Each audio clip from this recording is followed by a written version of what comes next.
Here again. I always love it when I get the opportunity to come to church here in Angola and to get to worship with you and share a little bit of the Word of God with you. It's just great to be here. Thank you so much for being here, for worshiping together, for coming out on this beautiful morning. There's a lot of things you could be doing, but I'm glad that you chose to do this out of all the options you had. That's great to be able to come together and worship God every week together. And thank you for those of you who have helped lead out already this morning, and Jessica for singing, and Beth for playing that piano, giving us that chance to think about the wonderful words of God. I think that's the song you were singing, right? Yeah, thank you. That's what I was thinking, so thank you.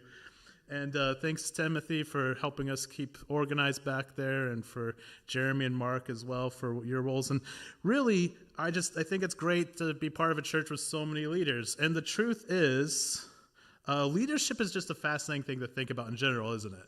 Like, what goes in to being a good leader? It's an interesting thing to think about. It's an interesting thing to learn about. It fascinates me, and I'm sure it fascinates some of you too. For me, I love reading books about it. I love listening to podcasts about it, about how to lead. What makes someone a leader? What goes into leading well? What do leaders do that make them successful in how they lead their company or their organization, their family, whatever thing that they're a part of? How can I become a good leader? I'm sure each of you ask that same question for yourself. How can I grow? How can I be a good leader? What is leadership, though? So leadership, there's a lot of different ways people try to define it. My favorite definition I've heard was from a friend of mine who's a pastor out in Washington. His name's Sergio. The way he defines good leadership is it's intentional, individualized influence. Leadership is the influence you have on other people. It's how the way you act, the way you talk, the way you do things impacts the way that other people do things.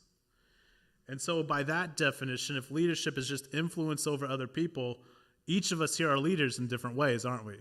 Each of us have a chance to impact and to influence those around us, the culture around us, whether that's at home, with our families, whether that's with our friends, whether that's at school or work or here at church or in our community.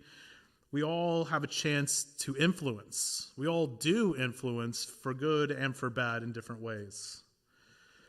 And sometimes we're tempted to think only people who have an official title of some kind are leaders. At church, only the pastor or elders are leaders. Or at home, only mom and dad are leaders. Or at school, only the principal or teacher is a leader. Or at work, only the person who has the title of manager is the leader. But the truth is, positional leadership, leadership that is in title only, is actually one of the weakest types of leadership, isn't it?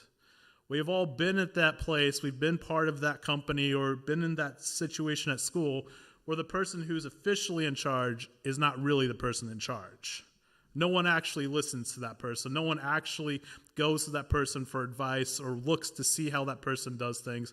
But there's someone else who everyone respects more and everyone actually goes to for advice and to look up to and to just follow their example, So leadership is really about just that ability to impact others. The best leadership, it's been said, is earned through permission. You earn the permission of someone to lead them. People give you the opportunity to lead them by the way that you care and conduct yourself, the way that you earn that opportunity.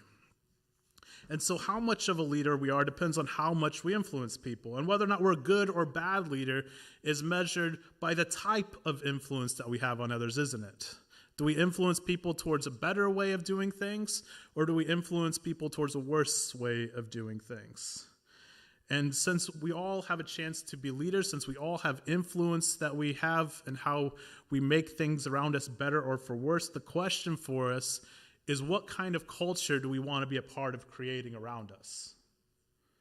What do we want the places we live and work, the places we interact with other people, what do we want the environment of those places to be like?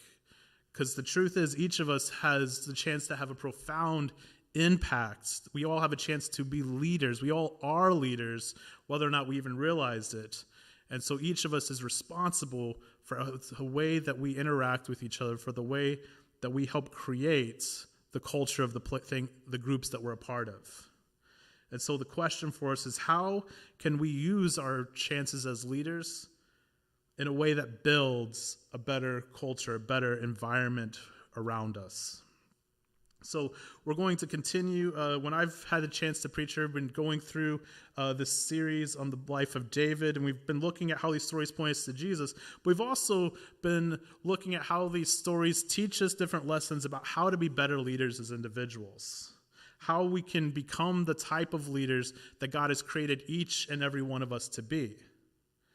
Last time I was here, we looked at the story of Abigail and Nabal and David, and we asked the question, bad news, what you going to do about it? And we looked at three possible responses, three ways that you can respond to bad news. You can either be a very entitled person, and you perceive any sort of request to do your obligation that you already have as bad news, and so you respond poorly. Or you can be predictable, and when bad news happens, you respond badly. When good news happens, you respond in a good way, and that's just the default that most of us have. Or we can go beyond being predictable, and we can do things in an extraordinary way that God calls us to, or we can respond to bad news in good ways. And we can, even to the people that caused the bad news to us, we can be part of leading the change in that direction. And so this week, though, we're looking at part 6 of this series, how not to get away with murder. We're going to look at how David's response to the claim that Saul's been murdered. We're going to see how he responds to that and what this shows us about how to lead, about how the way we respond to others, the way we conduct ourselves influences those around us and impacts the culture of the different groups that we belong to. So if you want to follow along, we're going to go through this story that's found in 2 Samuel chapter 1. So 2 Samuel chapter 1, this is right after the story of the death of Saul. Saul dies in battle, fighting alongside his 3 oldest sons, including Jonathan, to the Philistines. The night before, Saul had spent it not going to God in prayer in his moment of desperation, but instead he had turned away from God, and he had gone to a witch and asked her for advice.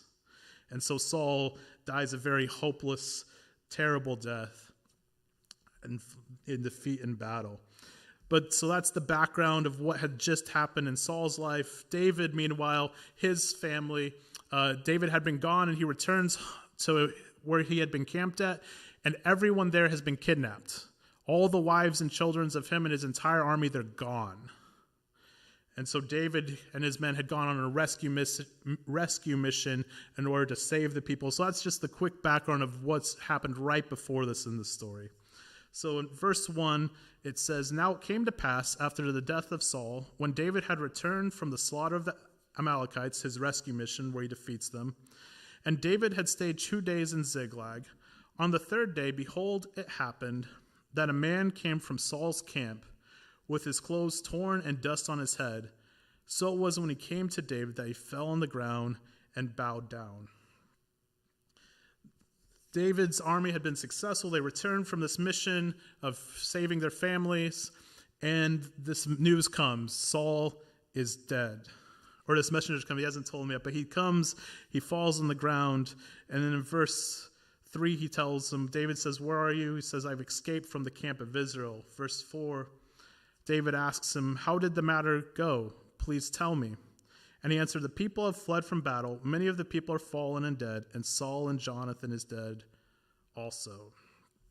News of Saul and Jonathan's death, this battle lost against the Philistines, as we already mentioned, this battle that was fought hopelessly by Saul with no hope of victory because he had turned not to God but to another source for his power. And so this news reaches David. This is big news. David has been on the run for 10 years of his life from Saul, give or take, but roughly 10 years of his life he's been on the run from Saul. So this is huge news. The king's dead, and you're no longer a fugitive. Verse 5, David wants to follow up has some more questions. David says, "How do you know that Saul and his son Jonathan are dead?" Then the young man who told him said, "As I happened by chance to be on Mount Gilboa, there was Saul, leaning on his spear, and indeed the chariots and horsemen chased hard after him. And when he looked behind him, he saw and called to me. And I answered, Here I am. And he said to me, Who are you? I answered him, I am an Amalekite. He said to me again, Please stand over me and kill me, for anguish has come upon me, but my life still remains in me. So I stood over him and killed him, because I was sure that he could not live after he had fallen. And I took the crown that was on his head and the bracelet that was on his arm, and I've brought them here to my Lord. So this messenger tells this story about how he finds Saul on the battlefield and he kills Saul at Saul's request. This is a lie. The previous chapter talks about how Saul had asked someone else, his armor bearer, hey, I'm dying here, finish me off. The armor bearer refused, and Saul ends his own life by committing suicide. It's a tragic end to the life of Saul. But now this messenger is taking credit for murdering Saul. He does this because he's expecting to be rewarded. He's expecting that because this man has been an opponent of David's, because this man has hated David and hunted David, that David must hate Saul. That David must be desperate for Saul to be dead. And that's not the case, though.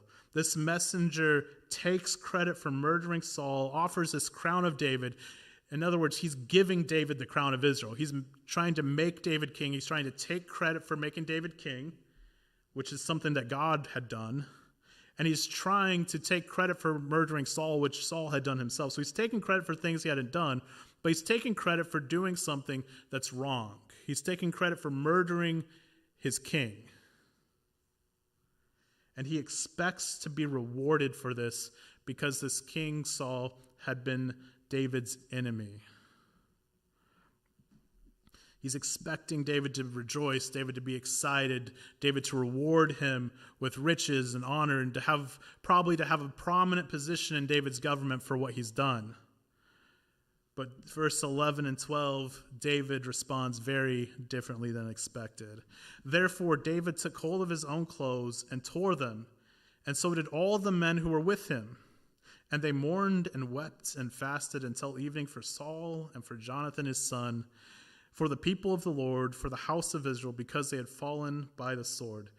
David weeps and fasts. And because David is a leader, because David has so much influence over his men, they do the same thing. If David had responded by rejoicing, his men probably would have responded by rejoicing. But David responds by weeping, by mourning over the loss of Saul and of Jonathan, of the defeat of Israel's army. And so everyone else does the same thing. David is not excited about the downfall of his enemy. David's mourning, because it's the tragic end of a human being's life. Continuing in verse 13, David finishes his response to this young man, this messenger who claims to have murdered Saul. David says to the young man, "Where are you from?" And he answers, "I'm the son of an Amalekite." So David said, "How was it you were not afraid to put forth your hand to destroy the Lord's anointed?" Then David called one of the young men and said, "Go near and execute him." And he struck him down so that he died.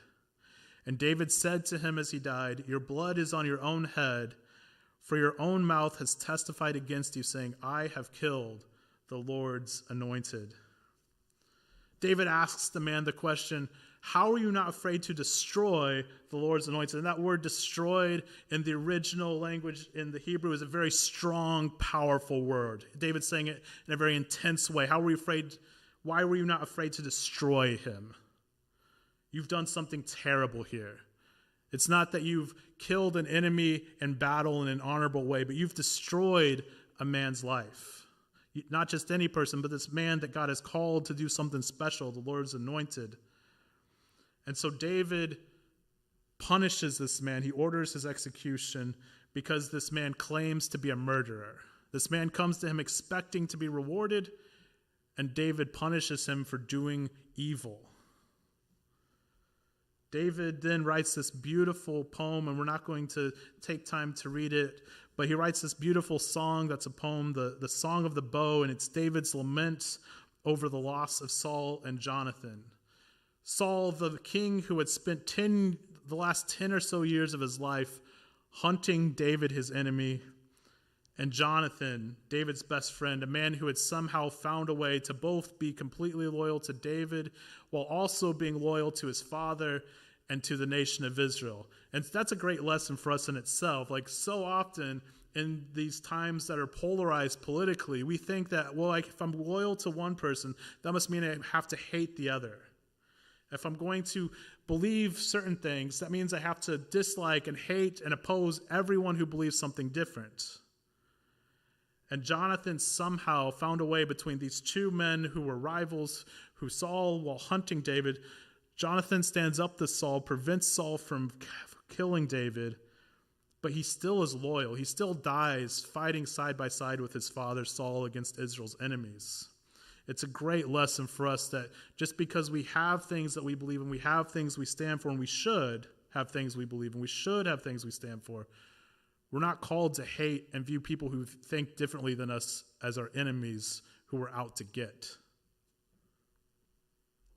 So David, he mourns not only for Saul, he also mourns for Jonathan.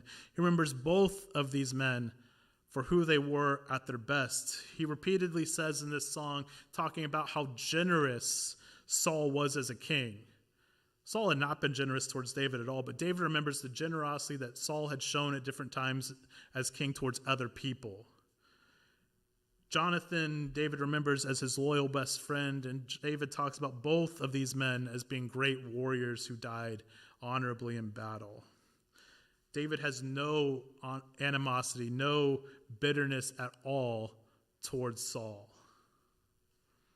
That doesn't excuse Saul. It doesn't take away from the negative effects of who Saul was over the culture. The effects that Saul's leadership had on Israel were profound and terrible in many ways. Saul had been proud and arrogant in his life. He had over time grown to trust himself more and more instead of trusting God. And this influence that Saul had created this culture where everyone around him was out for themselves, where people started to do whatever it takes to get ahead, where people became paranoid of people who are rivals, where it was normal to hunt your political rivals like wild animals. And all of this comes home to Saul. Saul and his family are the ones who this negative dog-eat-dog culture that Saul has created comes back to bite Saul, comes back to hurt Saul and his family very badly. At Saul's death, this man brags about murdering him. This is because this is what Saul had been rewarding people. This is the way that Saul had been conducting himself. And so this is what everyone thought, this is how you get ahead, because this is how the king, this is how our leader got ahead. So this must be how I get ahead. So the influence of Saul is seen in the fact that there's a man who's bragging about murdering him after his death. The next couple chapters actually have a couple more similar stories about people who murder and then brag about it, expecting to be rewarded. There's a civil war fought between Saul's fourth oldest son, the oldest one who survives the battle with the Philistines. He becomes king of the northern tribes of Israel. David becomes king of Judah. There's a long, drawn-out civil war. At the end of that civil war, Saul's nephew Abner, who was the commander of Saul's army and now the commander of Ishbosheth's army, he tries to make a treaty with David, and ultimately he gets murdered by Joab, David's nephew, who's the commander of David's army, because Joab views him as a political threat. And so Joab murders him in order to retain his own power. Then Saul's son Ishbosheth is murdered by people in his own court because they think that they'll be rewarded by David for murdering Ishbosheth, because that's the type of thing that Saul had rewarded. And so these are terrible consequences for Saul and his family because of the culture that he's built, because of the way that he had used his influence to negatively affect people, to create this environment where people were rewarded for hurting others to get ahead, for hurting others to get on the king's good side. But David does responds differently. He responds to each murder by mourning the loss of the person, even though these are people that are his rivals, that are getting in the way of him becoming king over all of Israel. David doesn't rejoice when these people are murdered, but rather David mourns their loss and he punishes the murderer. Even though they're his rivals, he mourns them.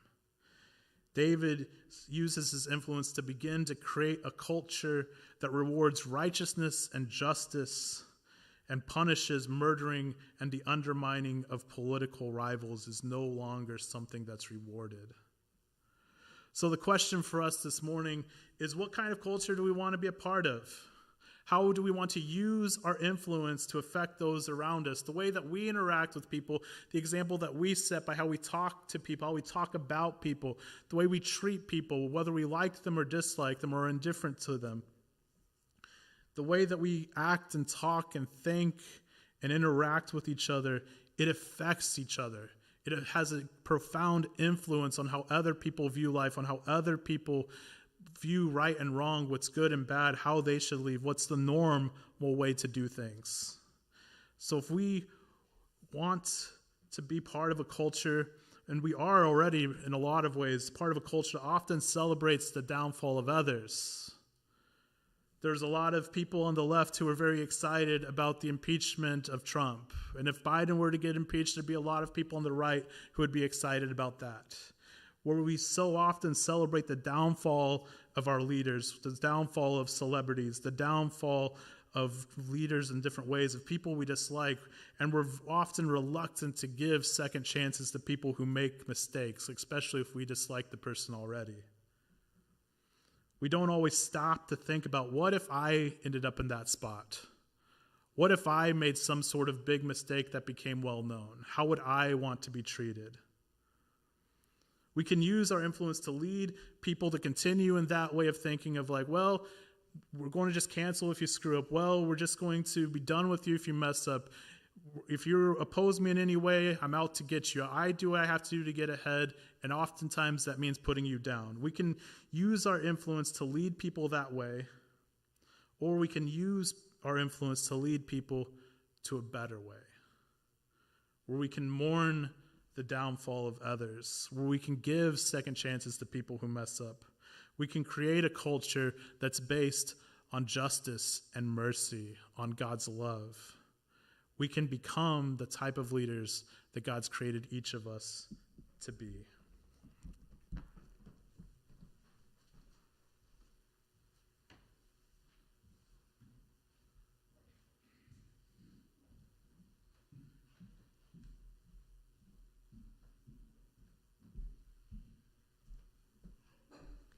Please stand for our closing hymn. It will be